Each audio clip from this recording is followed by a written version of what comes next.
ये खून की खेती वाली कौन सी फिलॉसफी आज शुरू कर दी गौरव भाटिया जी, भारतीय जनता पार्टी ने, कृषि मंत्री ने, देश की संसद में?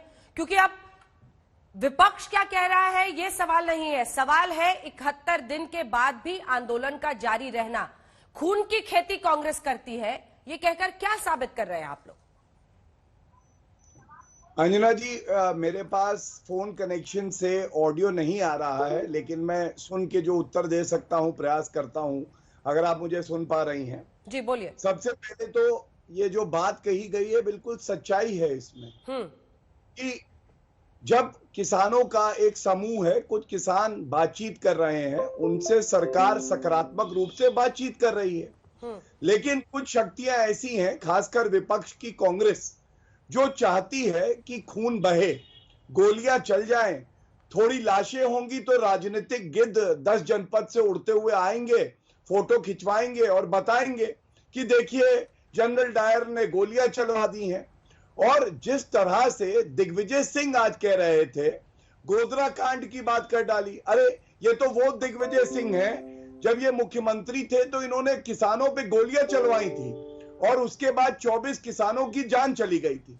और ये खून की खेती इसलिए भी है, मैं एक और बात बड़ी जिम्मेदारी से कह दूं, जब पुलिस कर्मियों को चोट लगती है क्योंकि वो संयम और शौर्य का परिचय देके गोली नहीं चलाते कि चलिए कोई रूठा है, उपद्रवी भी हो तो भी हमारा नागरिक है, उस पर गोली नहीं चलाएंगे, तो उनसे मिलने जाने का समय तो नहीं होता प्रियंका वाड्रा गांधी के पास, लेकिन वो पहुंच जाती है नवनीत के घर और कहती हैं शोक सभा में कि ये आंदोलन नहीं रुकेगा, ये चलता रहेगा। अंजना जी, मैं पूछना चाहता हूं, हमारी संस्कृति में शोक सभा पे जाके संबल बंधाया जाता है, वहां पे आंदोलन कैसे चलेगा इसकी रूपरेखा नहीं लिखी जाती है, और इसीलिए बार बार ये स्पष्ट हो गया है, कांग्रेस पार्टी खून की खेती अपने कार्यकाल में करती आई है और अभी भी आंदोलन में चाहती है कि खून बहे।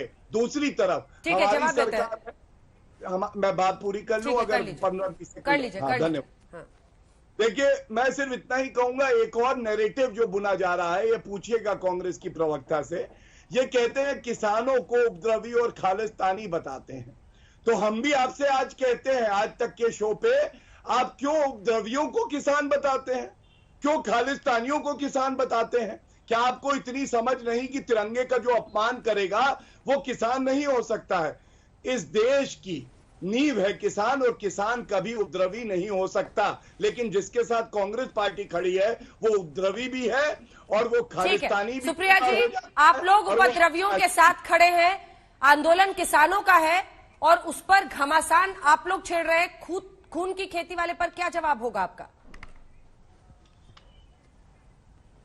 सबसे पहले तो मुझे लगता है कि नरेंद्र सिंह तोमर जी को आज पूरे देश से माफी मांगनी चाहिए। संसद की और सदन की एक गरिमा होती है और उस गरिमा में खून की खेती करना, और वो भी देश के अन्नदाताओं पे, उनको हाथ जोड़कर आज देश से माफी मांगनी चाहिए। लेकिन शायद वो कहते कहते थोड़ा सच कह गए, और मैं ये इसलिए कहती हूं क्योंकि आज 73वां दिन है किसान आंदोलन का। 175 किसानों की अभी तक मौत हो चुकी है। मोदी सरकार के कार्यकाल में 1 लाख किसानों की अभी तक मौत हो चुकी है। 2019 अकेले में 45,000 किसानों ने और डेली मजदूरी करने वाले लोगों ने आत्महत्या करी है। आखिर ये खून किसके साथ पे जाएगा? इसका जिम्मेदार 175 आंदोलन में जो भी मौतें हुई इसका कौन है? तो शायद वो कुछ बोलते बोलते सच बोल गए थोड़ा, लेकिन सच अपनी गिरहबा में झांक कर देखे तब ज्यादा दिखेगा। और मुझे ऐसा लगता है अन्नदाताओं पर खून की बातें करना, ये कौन सी सरकार है, ये कौन सी गरिमा है? मैं एक बात और जरूर कहना चाहती हूं आपसे, क्योंकि उपद्रव और आतंकवादियों की बातें हो रही हैं, हम तो सोच भी नहीं सकते कि किसानों के संबंध में ऐसे शब्दों का प्रयोग हो सकता है।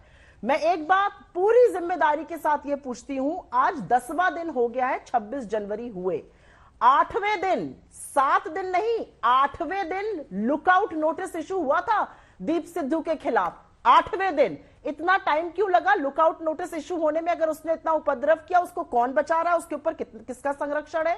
और उपद्रव की जहां तक बात है, ट्वीट पर, फेसबुक लिखने पर, शायद एक मजाक कर देने पर लोगों को जेल भेज दिया जाता है। लोग खुलेआम किसानों को आतंकी बता रहे हैं।